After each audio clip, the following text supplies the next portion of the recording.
அப்படிங்கிறது ஆங்கில தேதி 10ஆம் தேதி வரும்.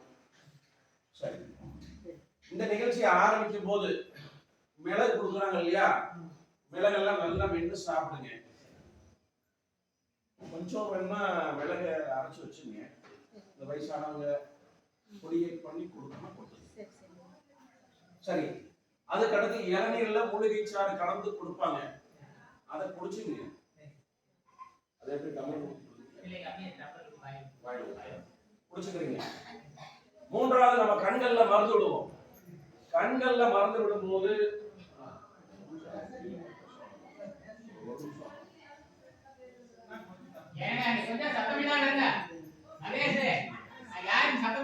கண்கள்ல மருந்து விடும்போது நல்லா 2 கணத்திலே கை வச்சு தலையை நல்லா பின்னாடி சாய்ச்சி மேல வானத்தை நோக்கி பாருங்க. கண்கள்ல மூலிகைச்சாறு விட்ட பின்னாடி குறைஞ்சது ஒரு 10 முறையாவது நம்ம மேல பார்த்த மாதிரியே கண்ணை திறந்து போடும். அப்பதான்